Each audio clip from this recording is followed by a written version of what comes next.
All right. Hello, everyone. Welcome. We're live and we're raring to go. And it's been a crazy morning in the film strip, but we're happy to be here. You just got to roll with the punches, and life is going to do all kinds of things. And when you take these opportunities to broadcast live, anything could happen. And we've just had all kinds of technology things happening with everyone. But we're here. We're happy to be here. And we have a very interesting continuation of our show. We've been talking about um, sacred sex. We've been talking about sacred sex. We've been talking about intimacy. We've been talking about connection and relationships. And today, I'm really excited, first of all, to welcome our regular panel, minus a few. So we have Heidi, and we have Elaine, and we have Jamie, and we have Marguerite, and we have Joy, who's a very dear friend of mine and somebody who we've shared a lot of personal and intimate conversations. And so I'm really happy to have Joy joining us today. Um, this conversation of intimacy and sacred sex is something that actually Joy brought more to my attention. And I said, yeah, why are we talking about this? We used to talk about this a lot more in different arenas, and now we want to talk about it again. So I'm going to ask Joy to talk about how this started for her and why she began this conversation and what she's been doing. And then everybody here is just going to talk and share. I remember the 70s. I remember streaking, not me personally, but of course not. Uh, Other people, not me. But I remember doing things, talking about things, love, peace. I remember wearing my hippie skirts and my funky hair and all of these things, and it was a different time, and I think it's time for something to Boost the shift. volume. Now I hear Heidi, I hear a lot of sound coming from you, I think. So Joy, you want to start us off? Hopefully you can hear me. Yes, Can you hear me? Oh, yes. awesome. Yay. Well, first of all, thank you so much um, for being willing and open to do this. When we were talking on the phone that day, and I was getting so passionate in my verbalization of what I was going through, you just jumped right in and said, let's take this conversation public. And I think that that is really what we need to do. We need to normalize this type of conversation and make it easy to share our experiences and our dreams and desires for what we want um, out of our sexuality. And for me, how the conversation with you started was I wrote a piece of erotica for my husband for Valentine's Day. He had been asking me to do it for years, and I finally, and also this was his way of encouraging me to just simply write, because I've had writer's block also for years. And he said, just write something that doesn't matter. And he said, why don't you write that piece that I've been wanting? And he said, write it and publish it online, and just do it. And so I did. And once I started writing, and the writing actually flowed, and the piece ended up being 22 pages long. And I got it posted online an, on an erotica website that's user generated content. And I got it posted at like 3 minutes till midnight, the night before Valentine's Day. And I was so proud of myself. And I shared my accomplishment with my online friends on Facebook with a link to the article, to the story. And the reason I shared it was because so many of my friends have known all this resistance I was giving myself around my writing, and I just wanted to share the breakthrough with them. And everybody was so wonderfully supportive except for one person. And this was somebody I do not know personally, but that he had a fit. He told me I was, first he asked me if I did this consciously. And I said, probably more so than any other thing I've ever done in my life, because I really did think about it a lot. I mean, is this something that I want to put out there? And also about whether I could actually write a piece of erotica that was what I consider to be integral, because I didn't want to just write something for the titillation factor, you know. I wanted to write something that was educational, entertaining, but most importantly, uplifting.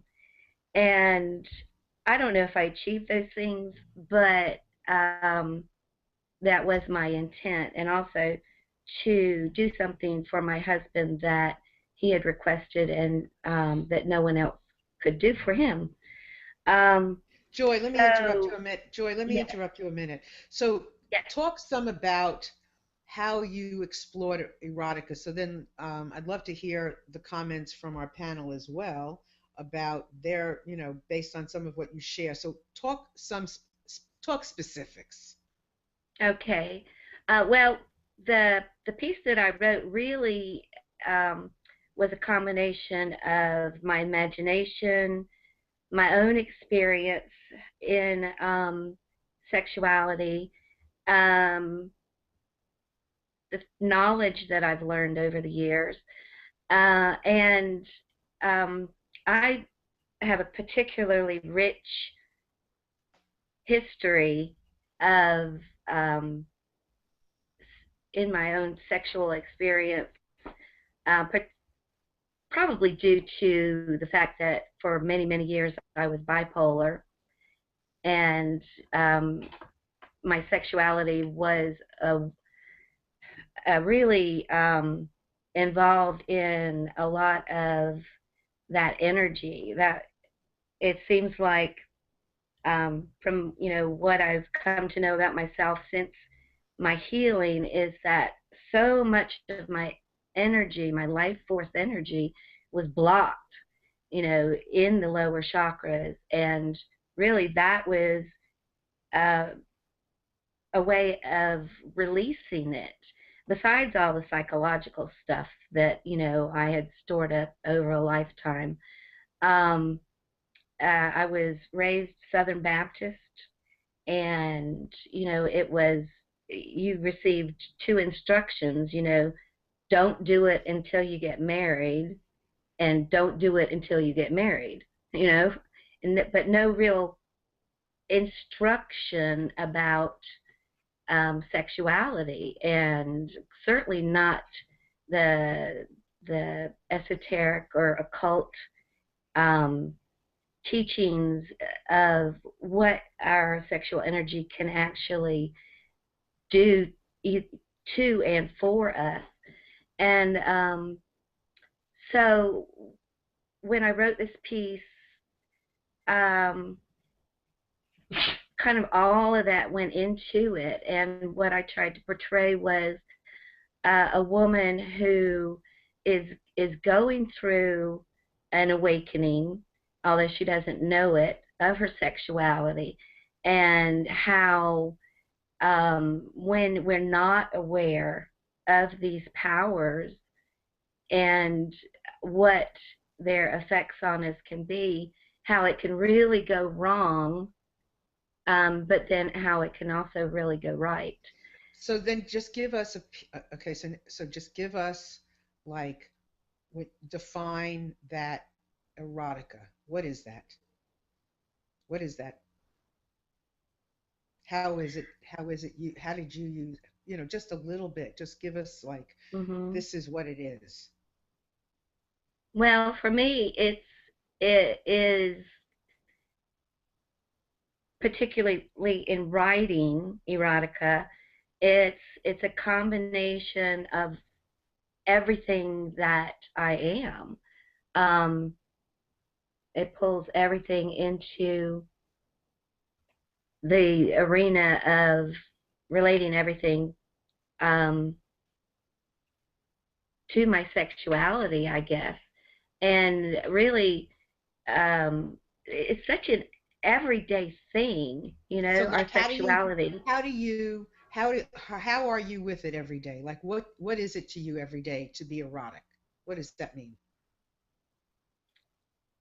It a lot of it has to do with the way I try to live my life, which is um, really in a tantric fashion, Which means what? um, Okay. What does that mean which to means live your to life? Yeah. me, okay, I was with my friend Chrissy yesterday, and I told her that I'd had a realization deep in really. I was watching a commercial on TV that it's raising money for Lou Gehrig's disease, ALS, and it portrays empty shoes, um, like doing things, and it asks um, if you would remember the last, if you know, were to stop walking, would you remember your last step?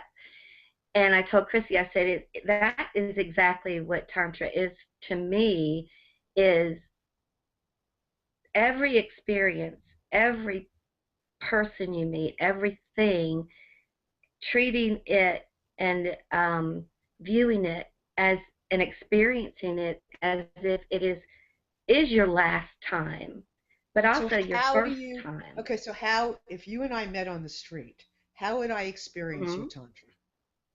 How would I experience that tantra? If you and I met on the street or right here, right now, how would we experience that tantra?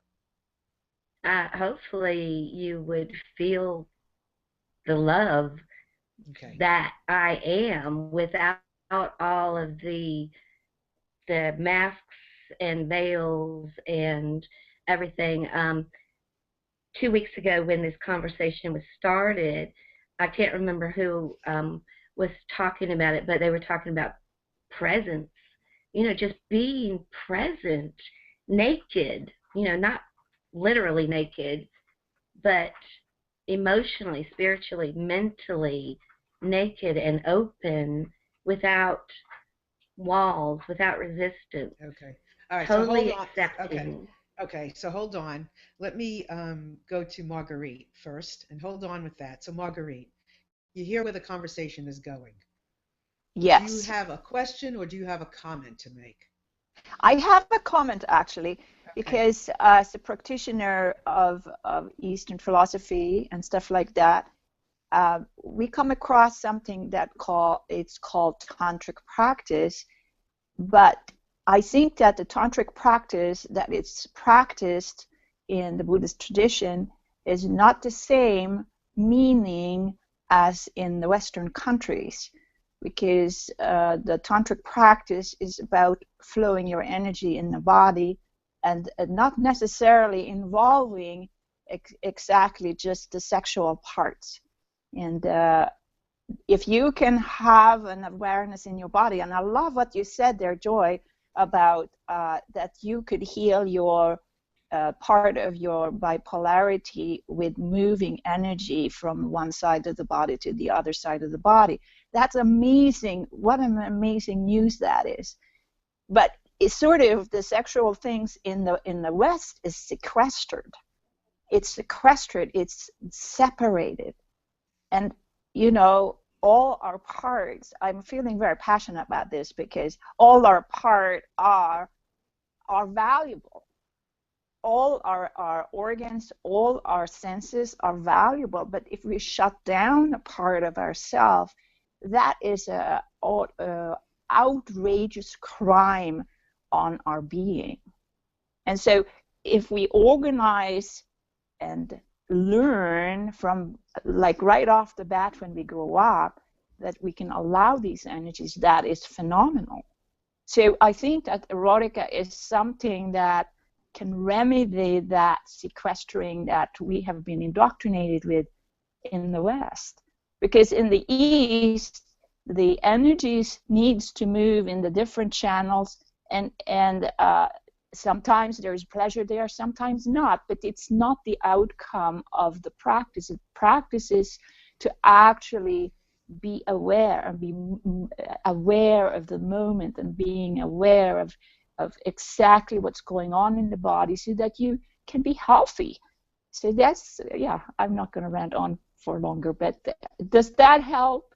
I don't really have an exact question about that, but I am actually appreciating that you actually share this, Joy. Mm-hmm.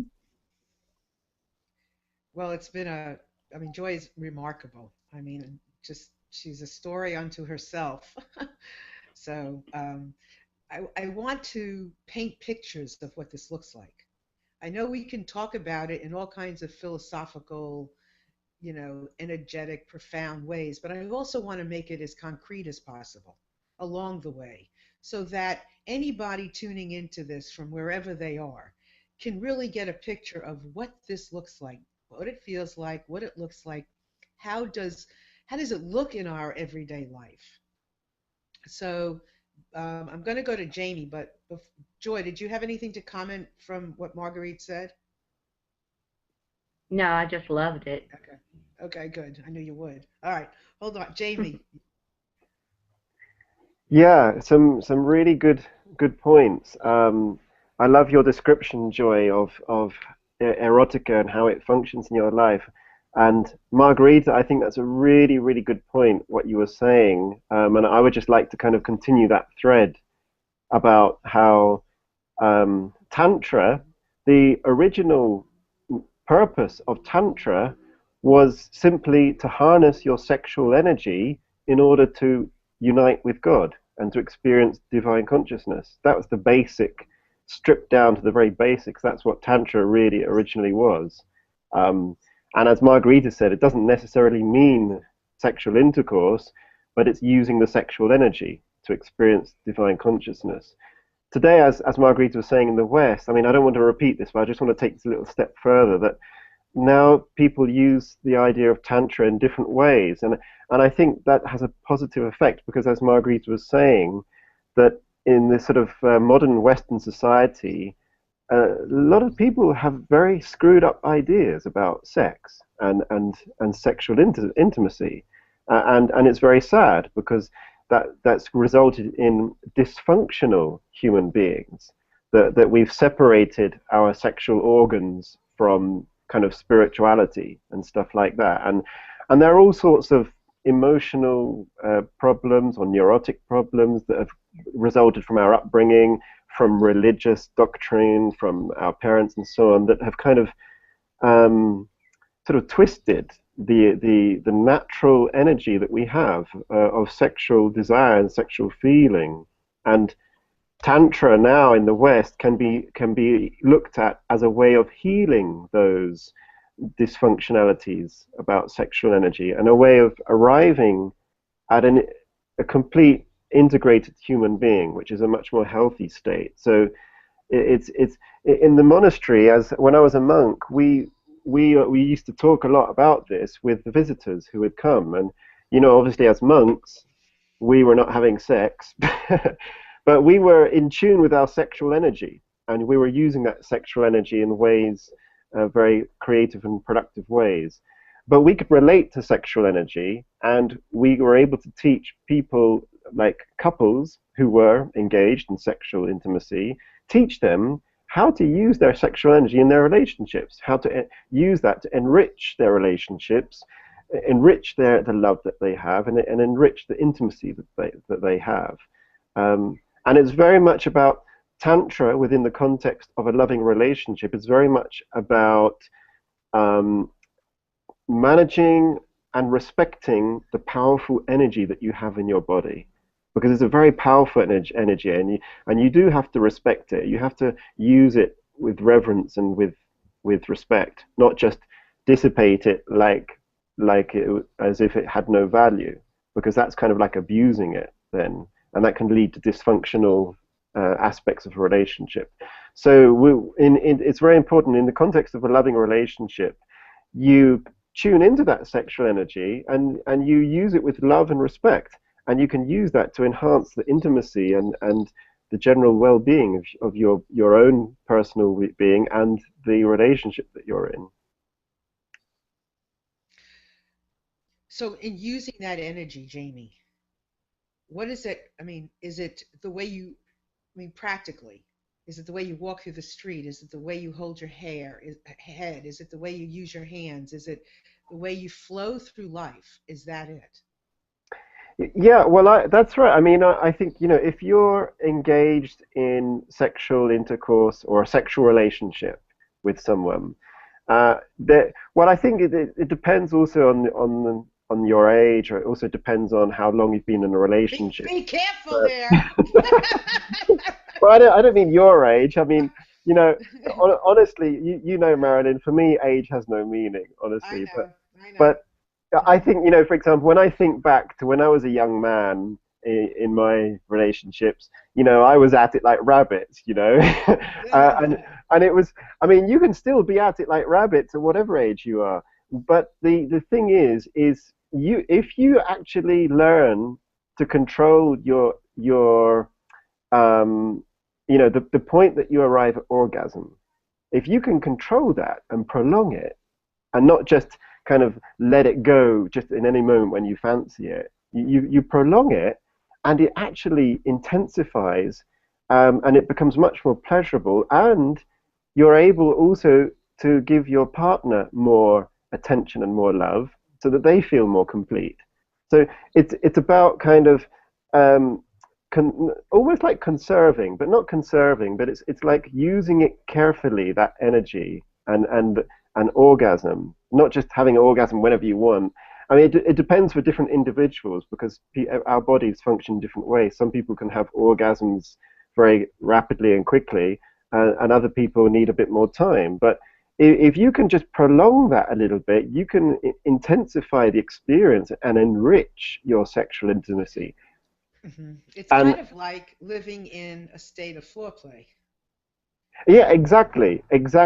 And then I'm just going to connect this to your question. When you're in that state of foreplay, you've got that energy in you, and it doesn't have to express itself through sexual intercourse. It can express itself, as you said, in the way that you're walking, in the way that you look at people, because that energy is there. You're not just dissipating it mindlessly. You're kind of channeling it and using it, and you've got this energy of foreplay with you. That's a Yeah. good way to describe Yeah. it. Yeah.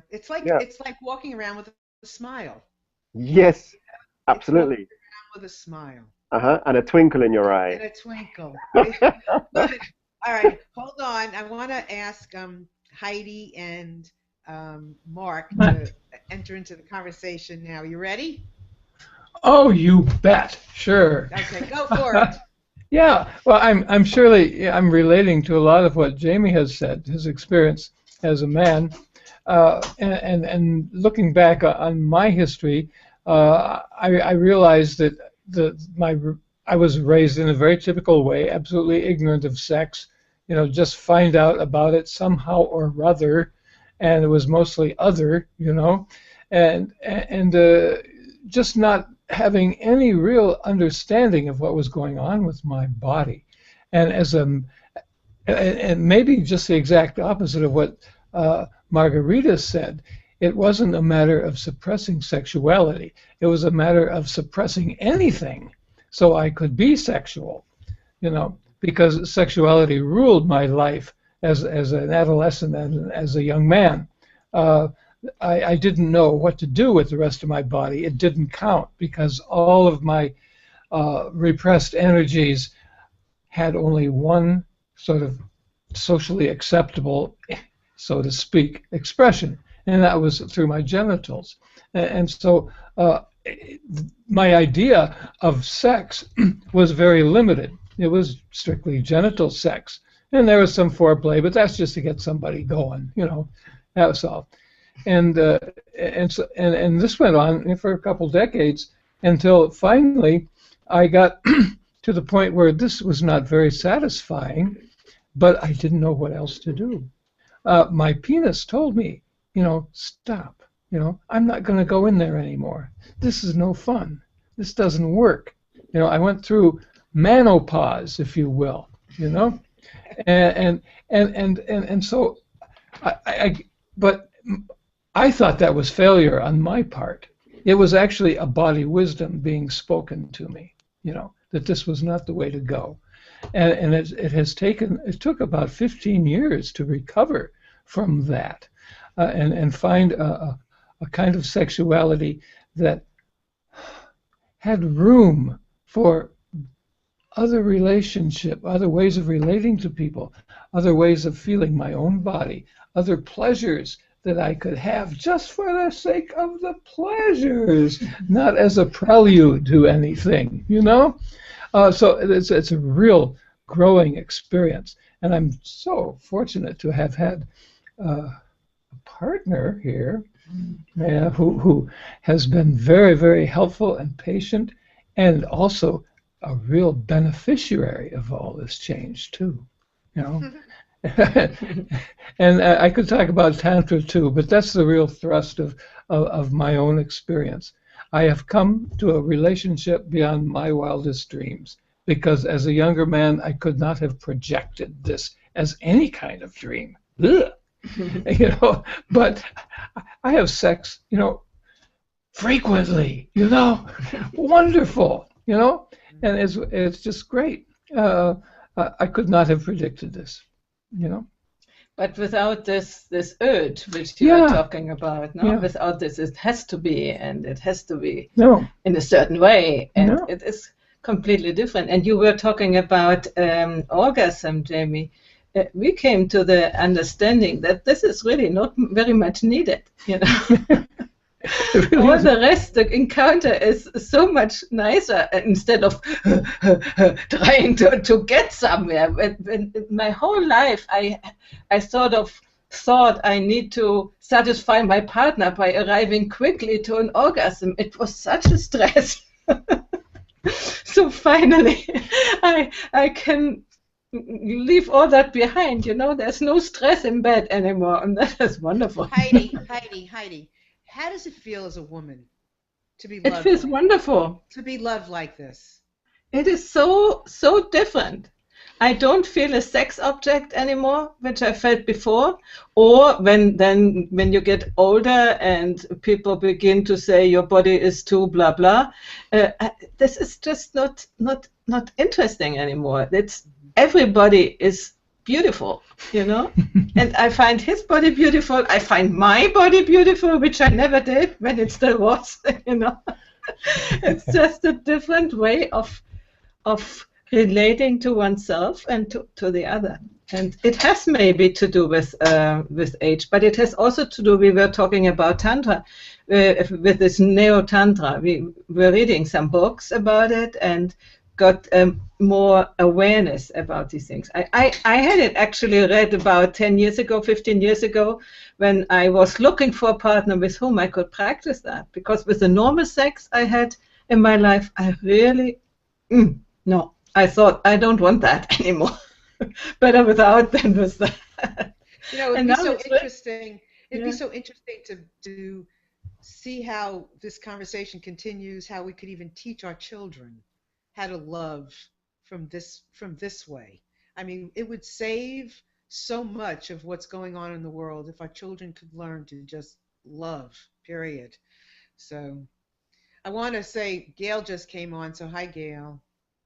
We'll try to fill you in, but we're gonna, So hi. So before I go to Elaine, was there anything else you wanted to share, Heidi? Okay. Beautiful. So now I'm going to go to Elaine, and I want to give a special thank you to Elaine for having me on her show this week, the Holy Shift show. And it was a blast, and we had fun, and we talked about, renewing and resisting, and it was lovely. And she's a wonderful hostess. So when you have an opportunity to tune into her show on Tuesdays, you should do so. So, Elaine, you've been taking it all in. And I know you were a woman of the 60s, 70s, 80s. I just feel it in my bones. In my Tantra bones, I feel it. So tell me, what have you been hearing, and what do you want to share about your life? The first thing I wanted to relate to is Joy's talking about having a partner request her to write erotica.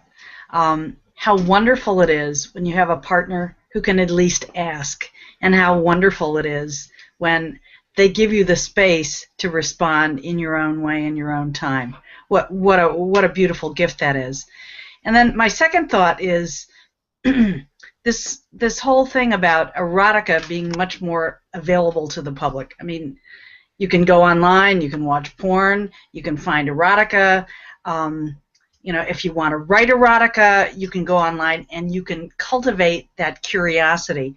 And I now get back to what I was talking about yesterday on the Holy Shift Show and weave it into today's discussion, and that is rekindling your capacity to play. If you notice that you've had, you know, repression or non-satisfaction about some area of your sexual experience, you might just have to laugh about it and just say, well, that is what it is, but in this new, fresh moment, I could do something differently. I could take a new risk to initiate a different conversation with my partner, to try something new, and to ask, to start with asking, because it really starts with asking. And then if a partner can't respond to that, meeting that need or that playful curiosity, you can do it by yourself. And that's okay too. But I love the discussion about Tantra, this sense of just being fully present and engaged with whatever you're with, allowing for a union to occur by just being fully present. So I imagine if you're out walking in the springtime and you're noticing the first crocus that's come up or the daffodils that come up, you could be in such gratitude about that resurgence of life. You could just let that, you could connect with that joy, and then later on in the day bring that back into intimacy with a partner or playing with yourself, whatever. But just letting that experience of joy continue on and flow. So those are my thoughts for the moment. Good. And I see we have a comment, and I want to give a shout out to people who are listening, who are going to be listening, who have tuned in on YouTube and have watched this later. Dave Moore, if you're out there, we're saying a special hello, and all the people who are tuning in. So, Heidi, what is that comment? Actually, it is Dave Moore, and he says,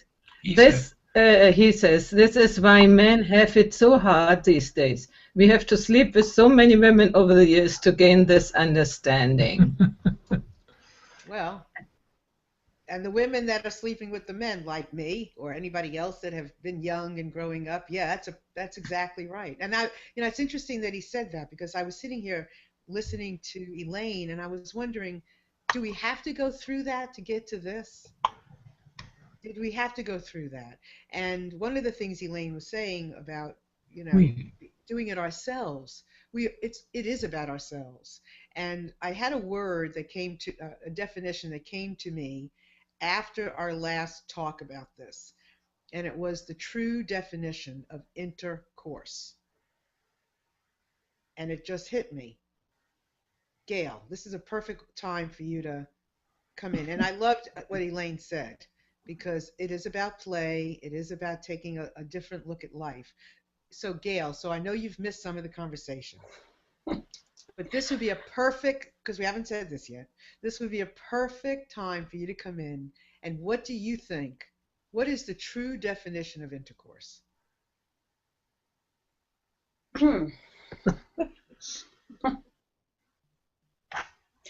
Well, wow. I'm going to relate it to what I was thinking about saying before you asked the question, because it really is related anyway. But you said that it's that it is about the self. You were relating that to, I don't know if you were relating it to intercourse, but it's all intercourse. And I think that it is related to the self, but it's always related to so much more than the self as well. I mean, the self, you can't relate to anything else if you don't have your own self, you know, if you don't own your own self. And so, okay, I'll just share like a little, a little personal thing. That's okay. This is about intimacy. Yeah, exactly. So I'll give you an example. So like, you know, when you have kids and there's snowstorms and, you know, life and all this stuff, like, at least in my household, the sex is like the first thing to go, you know, and it's like, and so lately, like with my husband and I, it's really, we just haven't even been able to plan for it because like so many things, just life gets in the way. But the last couple of times, it was really like this spontaneous thing. And even like this week, I mean, it was like we went to bed intending to go to sleep. It was like, oh gosh, it must have been like 11:45. I mean, I was exhausted, you know, I was exhausted. But somehow, you know, things got going, and I had this choice to make in the moment. Am I going to, like, give in to my tiredness? I mean, I was really, really tired. But somehow, when I was really present in the moment, I just knew that, wow, like, our relationship needs this. I need this, he needs this, and we need this. And to me, that is the definition of intercourse, that it's really connecting with what's really needed. And you know, maybe it's sex and maybe it's something else, but like intercourse, connection, coming together. I don't know what course means in Latin or anything like that, but it's like, it sounds like it's, you know, going on a path and being together and just knowing what to do in the moment. It's spontaneous, it's sexual. We talked about that in the last conversation that we had about this, that it's, well, let's see, wait, let me just get my thoughts together here. Well,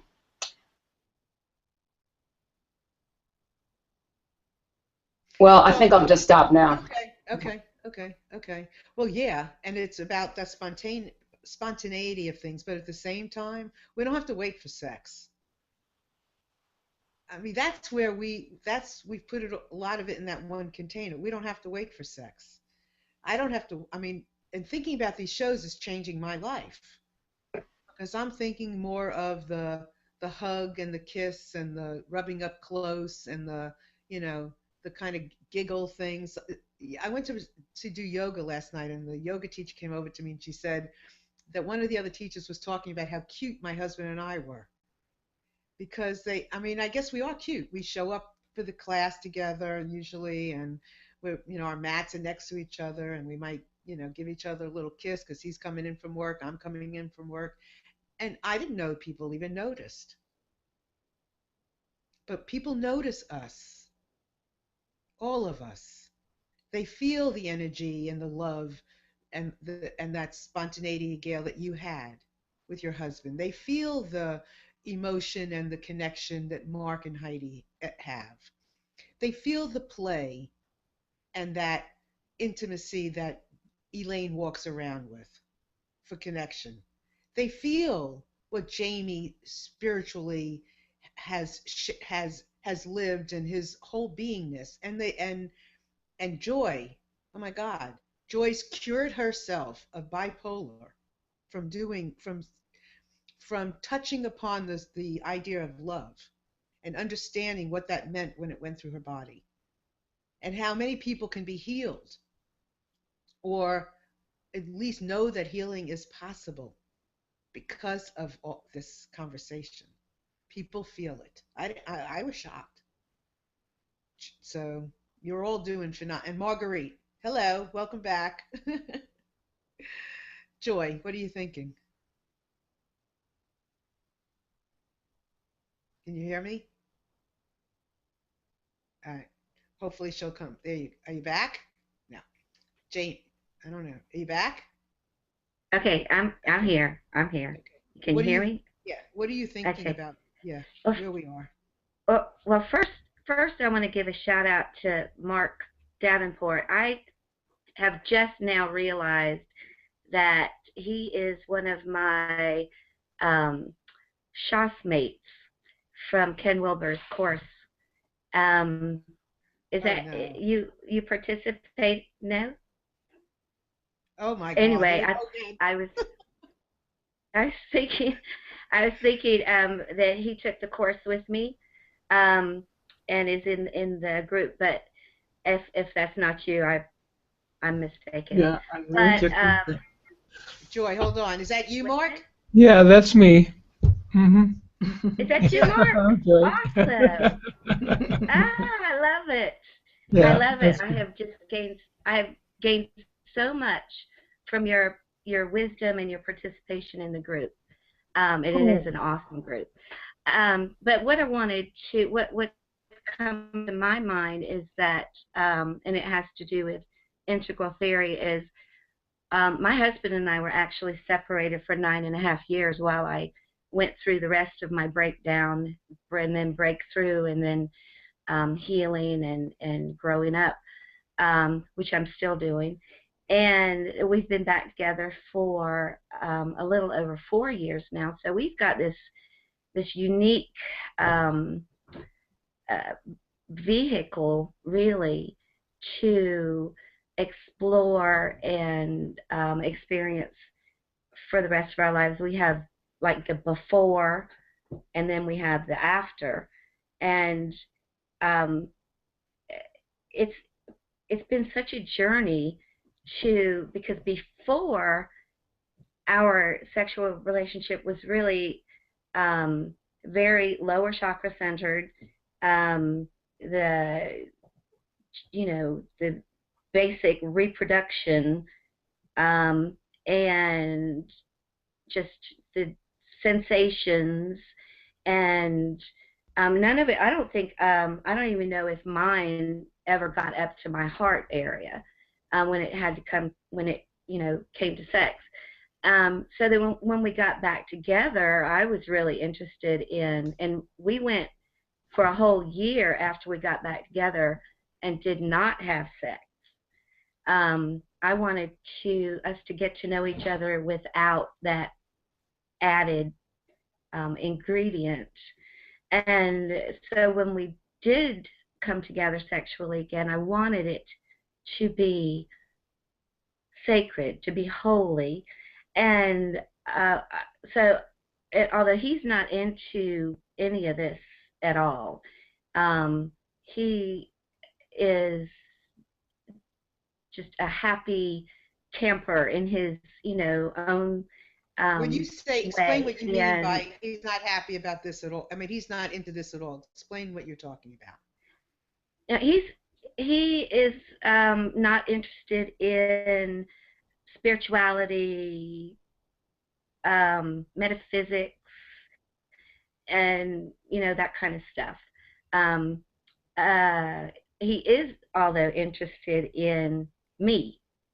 And so what I've come to realize is that our sexual relationship can be a way for both of us to open to whatever we are meant to receive.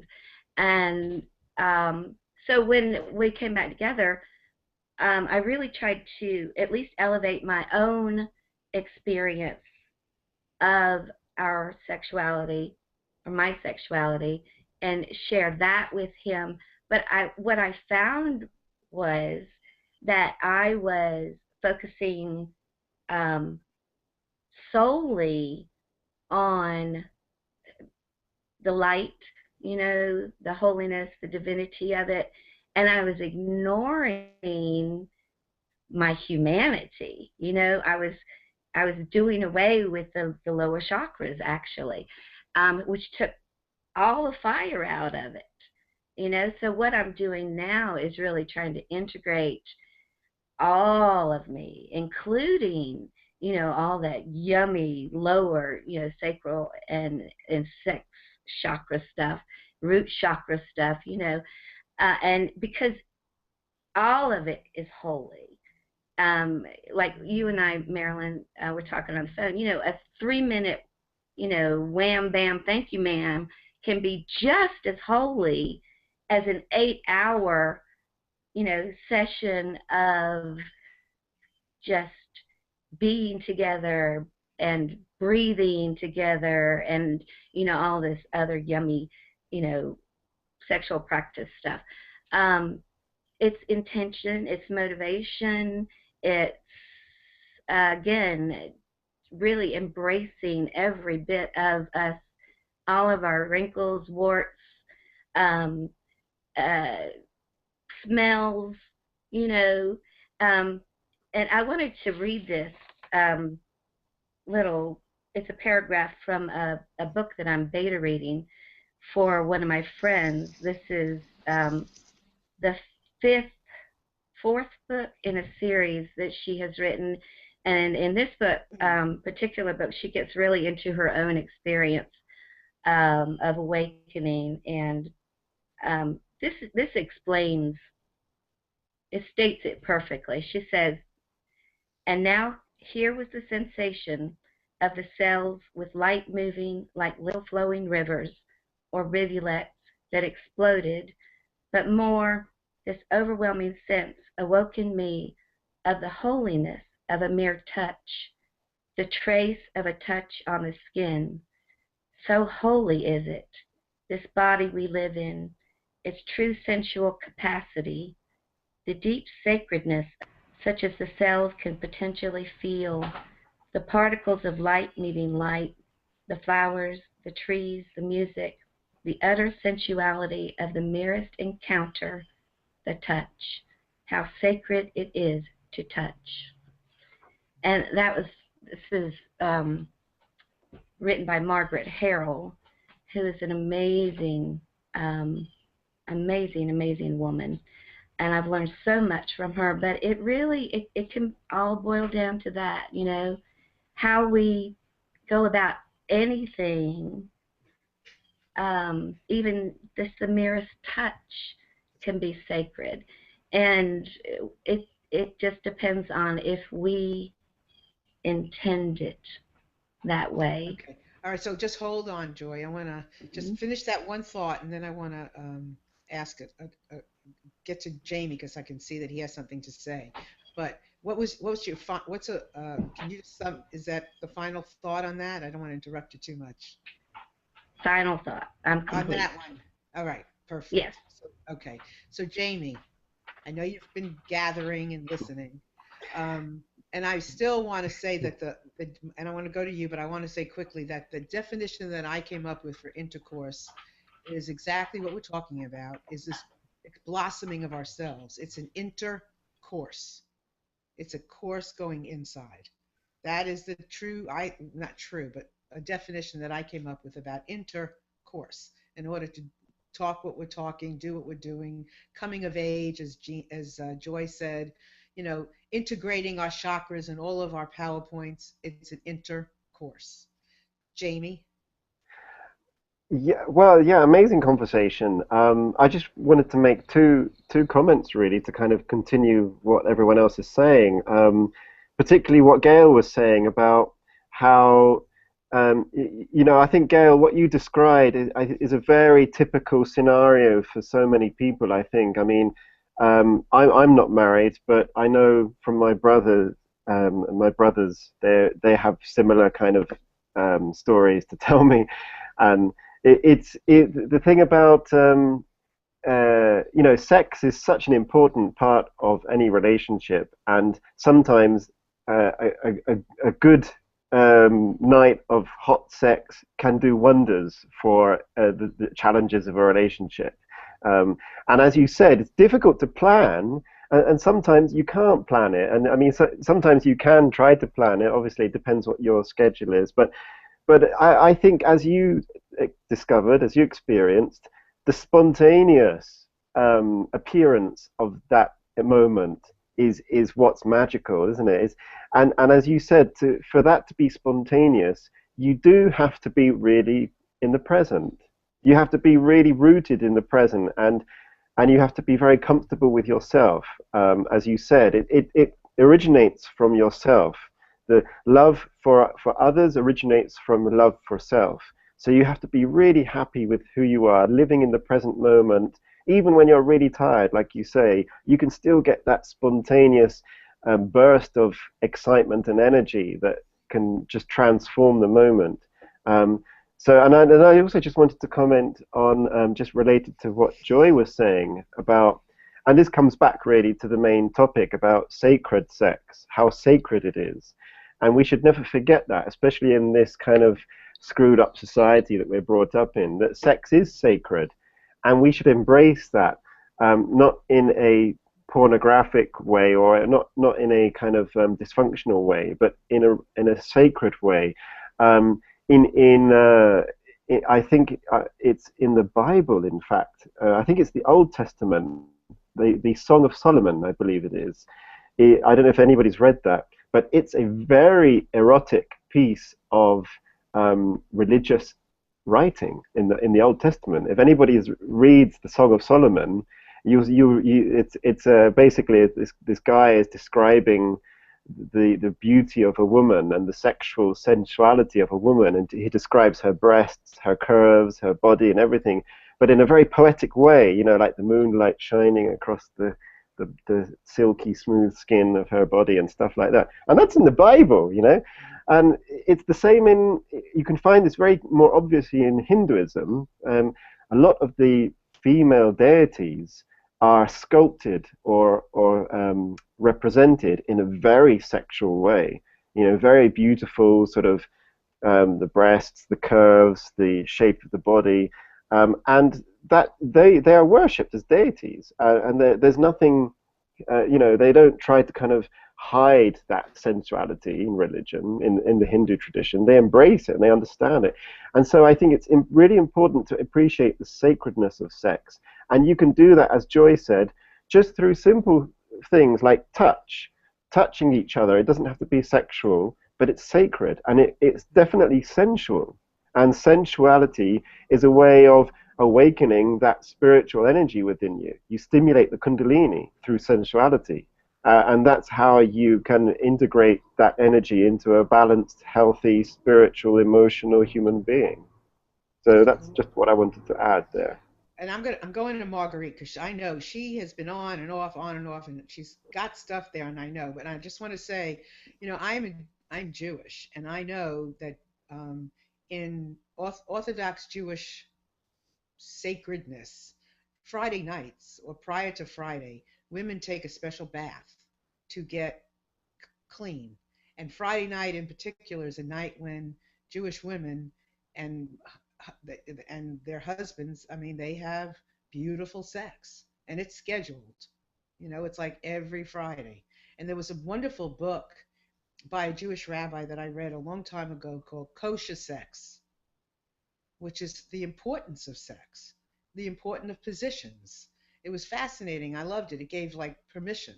So I would highly recommend it. Marguerite, are you here with us? Oh, are you here? Can you hear me? No, I don't think I could hear. I can't hear. Can you hear me? Oh, yeah, you go. Yes. Yeah, I had to go out from my iPhone or from my iPad. My both two computer crashed, and then I was on my iPad, and now I'm on my iPhone. So thank you, universe. Well, that's determination. Yes. I can't show my video there, but I so appreciate what Jamie said and everybody, because this vibrant river of energy that we have inside, it needs to be harnessed and used in a very good way. Otherwise, it will by default be used in an unhealthy way, in an aggressive way, in an abusive way. But if we learn to channel that radiant, fiery river of energy inside of our being, then we can actually do good in the universe. Yes. My words was. Yep. Perfect. You're right. And that's why I've called this a revolution. Good. There's a funny comment, Marilyn, from Dave Moore, to what you said. This is probably why door-to-door sales were always down on Friday nights in Golders Green in London. That's probably right. Thank you, Dave. That's true. So we're almost out of time, and I mean, goodness gracious, the conversation just gets richer and richer, and I'm so grateful for all of you being so willing to share and be open. And Joy, I want to thank you for bringing this more into my universe. You are just so special and such a gift and such a message from everyone, for everyone. So I'm going to ask each of you to close with combining this notion of sacred sex, of intimacy, of this kundalini, of tantra in your with describing your work and who you are. Does that make sense? So combine the two. So I'm going to start with Heidi and Mark. Yeah, I would like to talk not about that, but what Joy said, Ken Wilber course. And this is, I think, for this community where we are here, it would be a really valuable thing to take that. And I know that next week there will be a free talk, and you might be interested to listen to it. And I will afterwards post the link. I'm an affiliate, so it would be very nice if you would take this link, if in case you would take the course, because our mission is to bring out what we have learned in Integral into the world, and we are doing the Wisdom Factory for that, and the wisdom chats around this course we have done. So Joy, you're welcome to be with us on Wednesdays to the chats. Okay, and in my work, you can talk.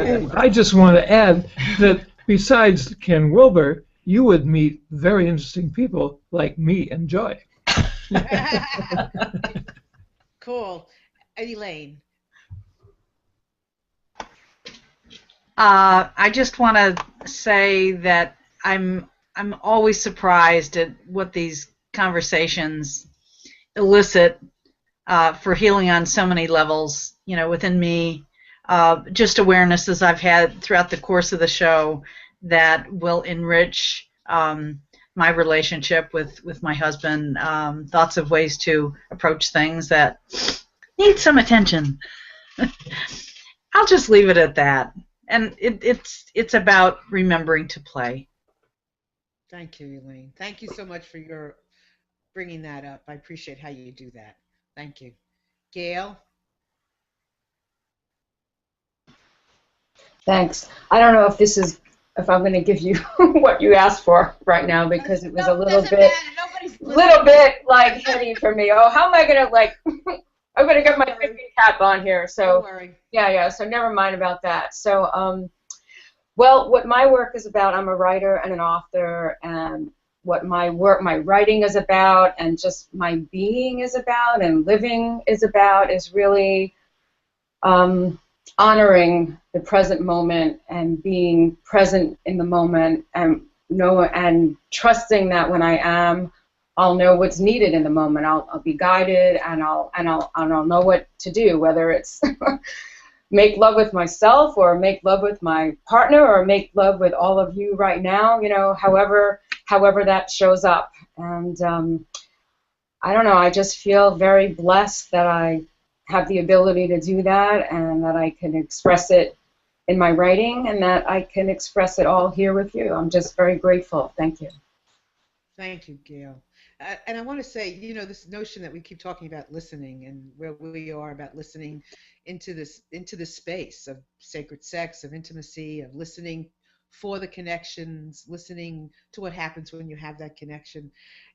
Sometimes we know how powerful listening is, everybody here. And you listen for what comes. And I said something, well, nobody's listening to me. It's not about that. It's really not about that. It's about, what do you hear? Because when you're tapping into your part of the hearing, that's the most important part.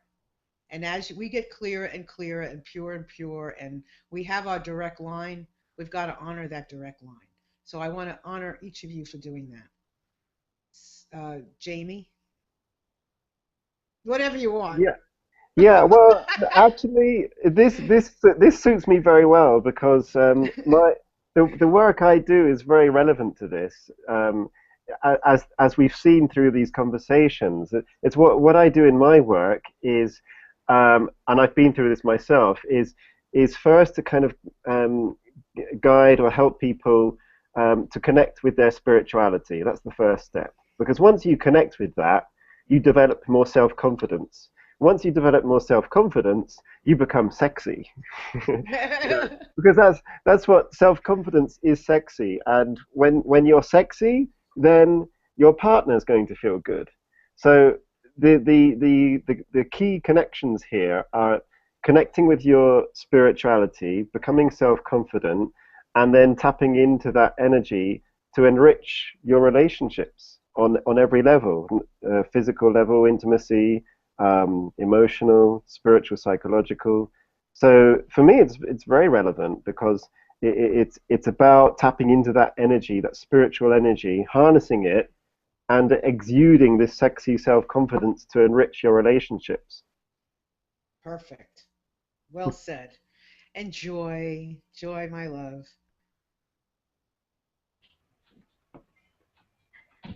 I was thinking that probably for me, it's really all about first loving myself, and then while doing that, getting to know myself, becoming intimate with myself, so that I can know who I am and present that authentic self to the world in everything I do. Really, again, I use the word naked, vulnerable, open, and not constricting or restricting that life force energy that is our sexual energy, and allow it to flow into whatever I'm doing, whether I'm painting, whether I'm writing, whether I'm working in a community, whether I'm working with a client. Just allowing all of me to shine through. Perfect. Thank you. And that is perfect you. And Marguerite, are you there?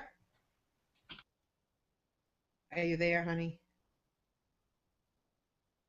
Oh, she's having a tough time. All right, we'll give her a little extra time next week. Are you there? Okay. So I just want to thank everybody so much for showing up this way and for sharing this message and for getting the message out there in how we be, how we do, and how we dream, and that we dream it into being. And for me, with my work in general, it's all about listening, freedom, helping people experience life to the fullest, their business to the fullest, their life to the fullest, and bringing that all together so that because one thing can't work without the other. And I just want to get these kinds of conversations out there. Some of them are difficult and some of them are not. But the listening is what takes us deeper and deeper. And so I want to thank everybody that's listening, everybody that's watched, everybody that's tuned in on YouTube, and everybody to come into the future into this conversation. And I'm just happy that we were able to do it. And so be looking for more of these kinds of conversations and more connection, because we always have it here. It's very interesting to me that Mark and Joy were connected. It's crazy how this show does that. So with that, I want to thank you all for being here and everybody out there, and we will see you all next week. Bye.